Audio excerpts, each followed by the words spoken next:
back to my channel, or welcome if this is your first time here. If it is your first time here, please make sure that you hit that subscribe button down below here so you can see more videos. We'd greatly appreciate it. And if it is not your first time here but you have not subscribed yet, what are you doing? Just hit that button, okay? You won't regret it. Promise you. So, it's been a couple weeks since I've been on, and it's just been super crazy. Little Kay started preschool last week, and the week before that was just a lot of prep, getting him ready and getting paperwork filled out for them and going to some meetings and stuff. And then last week was his first week, so it was very stressful a couple of weeks, but he's super excited to be there. He's actually there right now.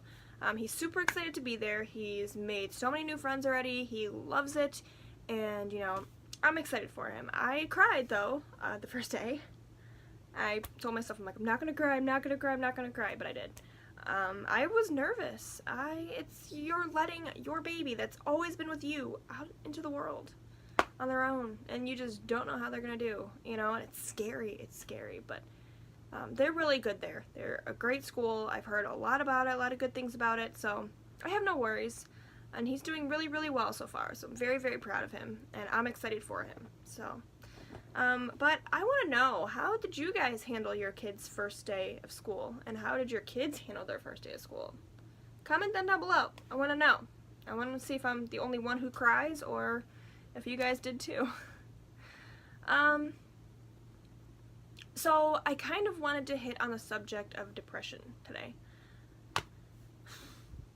It's a video I've wanted to make for a while, but I don't know. I block out my feelings, so talking about it, you know, I block it out. So I really gotta get myself into it to talk about it. But it's something that needs to be said. It needs to be talked about, because a lot of people don't understand depression. A lot of people don't understand anything, okay? Like, why? Why doesn't anybody educate themselves on things? Like, people don't understand addicts. They don't understand people who are depressed. They don't understand people who are sick. And, you know, it drives me insane. But, you know, I'm here to educate you guys. I'm here to support you guys if you go through this yourself. Most of us go through this. This is something that a lot of us go through. You know, it's not like rare by any means at all. And people act like it is, and people act like it's not a big deal, but it is. It's not us attention seeking. It's not us, you know, being dramatic or over exaggerating. Like, it's serious stuff. In my eyes, if there's medication for it, it's real. Like, simple, right? Why would they give you medication for something that you're faking, that you're over exaggerating, that you're dramatizing and attention seeking? I don't understand it, but whatever. So, I was diagnosed when I was 17. I am 25, about to be 26 at the end of the month. So it's been about 9 years since I was diagnosed. And I still remember the day that I told my mom I was depressed. That was a hard day. I didn't know much about depression. Like, I knew what it was, but I didn't know what it felt like. But I remember just always being down. I remember, like, sitting there one night, and this is the same night that I told her too. I remember sitting there and thinking about my life and how unhappy I had been, and you know, wondering why I wasn't happy, why I couldn't be happy. And I was like, wow, maybe it's depression. And so yeah, I told her, and I remember she cried with me, and she asked, is it anything that I did? And I'm like, no, like, it's nothing that you're doing to me, it's just something I'm going through. I was going through a lot. I was in the midst of getting diagnosed with my autoimmune disease, and at that point I wasn't fully diagnosed yet. I had a couple diagnoses, but they weren't correct. So that was very frustrating for me. I was sick a lot in my teen years. That's when my next relationship kind of took a turn for the worst, and I just had a lot going on. I was missing a lot of school, and at first it was because I was sick, but then it was because of my depression, because people, like I stated, were very rude about it. And, you know, like, oh, you're always missing school. You always say you're sick, but you look fine. Like, just, I mean, crappy things like that people would say. And it made me not want to go. It made me hate school with a passion. So, you know, it was rough for those couple of years. I mean, I made it through school, though. I did make it through. And I graduated. I didn't get to graduate with my class, though. I ended up having to go to summer school because I failed algebra because I suck at math. So that was another depressing thing. My counselor actually had a smile on her face when she told me that I wasn't graduating with my class. So, yeah. But I managed. I proved her wrong, didn't I? But anywho, so by the time I graduated high school is when I met my son's father, or got with my son's father, not when I met him, but got in that relationship, and things were fine. I didn't feel depressed. I was like, oh my gosh, I'm happy. Like, holy crap. You know, and I thought, this is it. This is my happiness. This is, you know, my forever right here. And it was shortly after that that I realized that that's not what it was. So, I had said in my last video that I did have a miscarriage. I was 19, and I was with him for almost a year. And that was one of the worst times of my depression. That's when my drug use started too. So after I had that miscarriage, I felt like I could never be happy. I'm like, there's always something in my life knocking me down. Always. You know, first I get diagnosed with an autoimmune disease as a teenager, and I can't live my life normally like other kids do. And then, you know, I miss a lot of school, and, you know, kids are mean about it. And then I lose the boyfriend that I loved so dearly to my heart, that I wanted to be with forever. I lost him, and now I'm losing my baby, and I just didn't feel like I could be happy. So when that opportunity came along to, you know, try some stuff, I said, sure, what am I gonna lose? Nothing. What's the point? I'm never gonna be happy. Just use. So that was, I'm trying to, whoa. Sorry guys, I'm just trying to fix the brightness on this a little bit. There we go. So yeah, that was the beginning of the addiction, and my depression did not get any better. You know, because my addiction wasn't horrible then, but mine and, you know, Bob's relationship got worse. And it was always fights about drugs. It was, you know, mental, physical, and verbal abuse going on with that. And, you know, he changed when he used. And I, on the other hand, I don't know, I think that it kind of frustrated me a little bit too. I think I had some anger issues, but I don't think I would have had those anger issues if he didn't have those anger issues. So whatever. You know, it's not here nor there, okay? Like, that's, I'm not putting the blame on anybody. I just want to let you know that, okay? Because I know I got a comment about that I was blaming him. No, not the case.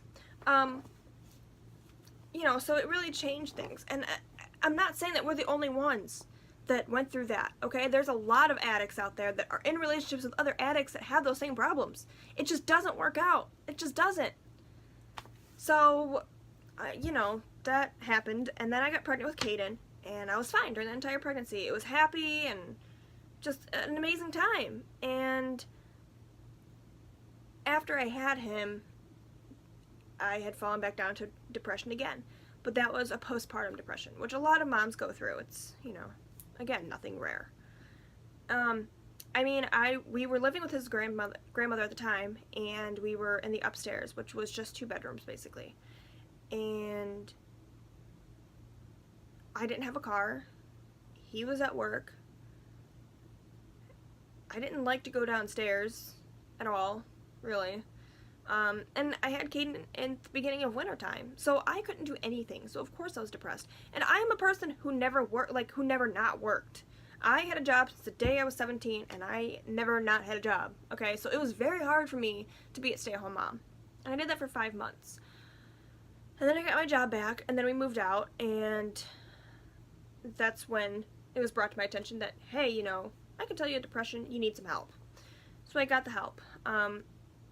But I kind of explained the rest of that story with the whole custody thing in my last video, in my addiction recovery video, so if you want to go back and rewatch that to get some information on that, go right ahead. I will try to link that if I figure out how to.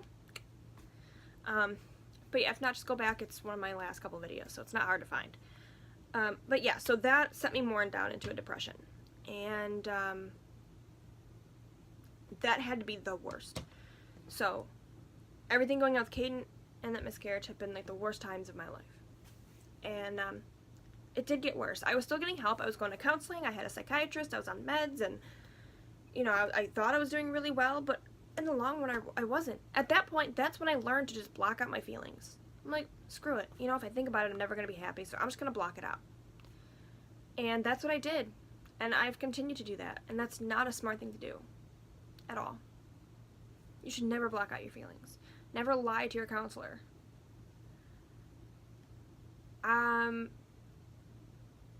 Yeah, so I remember when I got clean, that's kind of when my eyes opened. And I was like, wow, like, just because I'm clean doesn't mean I'm happy. Like, this sucks. Until I figured out the real problem was Bob. And there was just so much damage done there that I knew I couldn't go on with this, or I was never going to be happy in my life. So that's when I gained the courage to finally step out of that relationship. And it started to get better. I mean, I still, you know, had my problems. You know, getting out of any relationship, whether you love them anymore or not, it's still hard.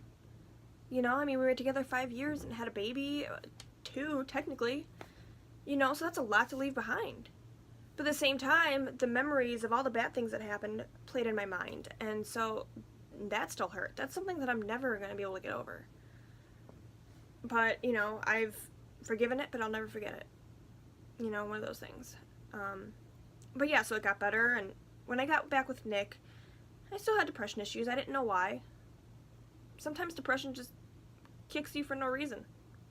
He knew about it. He helped me out a lot. And then when he passed away, I knew. I was like, okay, this is it. I'm going right back into depression. That's the end of it. But I made sure that I didn't. I was going to counseling every week. I got on, you know, more meds. Not more meds. I added, like, one other medication for the depression because I knew if I didn't, like, what I was on was not helping as it was anyway. So they put me on their medication, but that took a while because my doctor told me that you're just grieving. It's not depression. You're just grieving. Like, I know what depression feels like, and I know what grieving feels like. This isn't it. Yes, I am grieving, but I'm also depressed. Like, come on. So whatever. Finally, they got me on new meds, but I've been through a lot. I've been through a lot in 25, almost 26 years. I've been through a miscarriage. I've been through abusive relationships. I've been through custody battles. I've been through losing the love of my life to an addiction, to him dying, and never being able to see him again.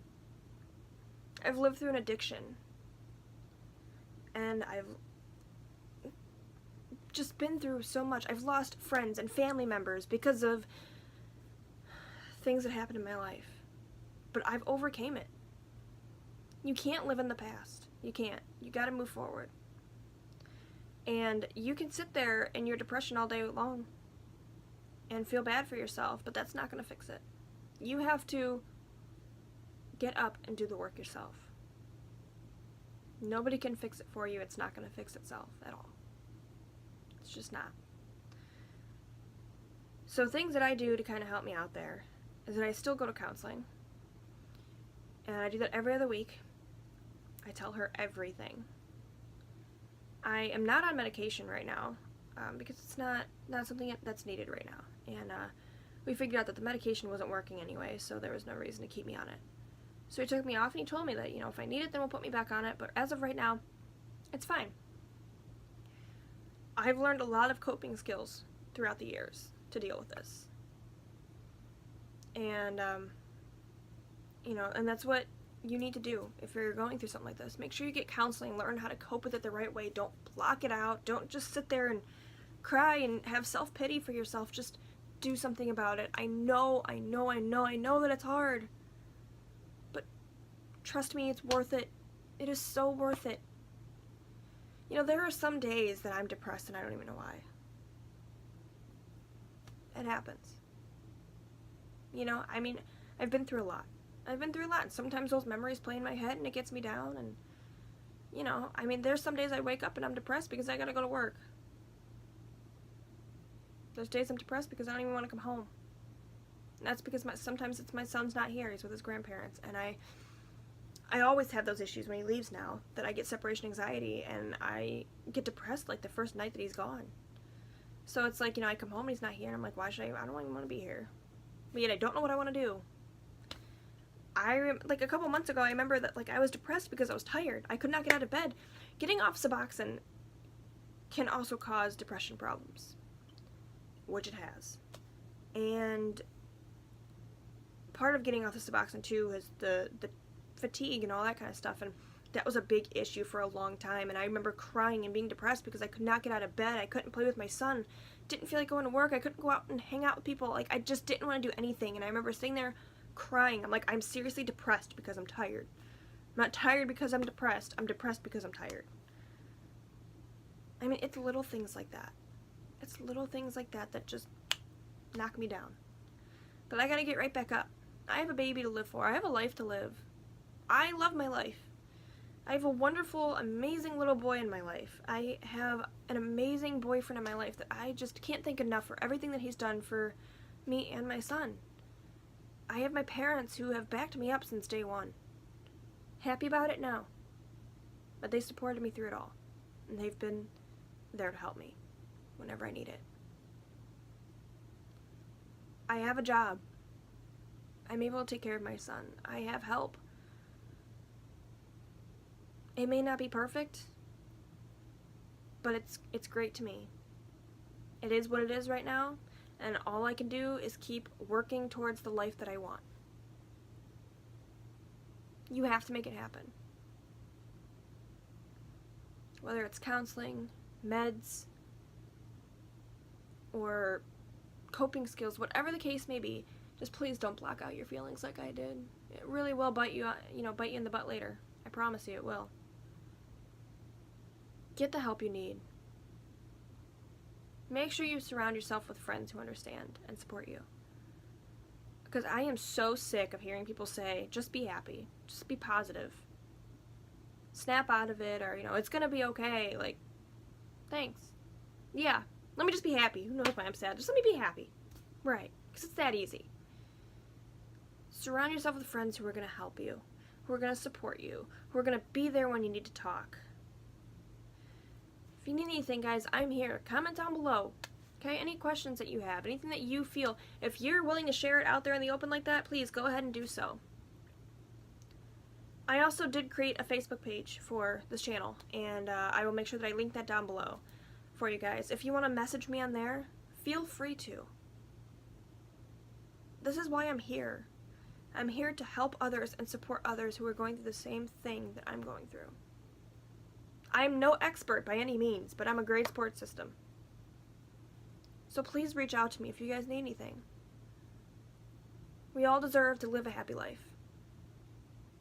And we can.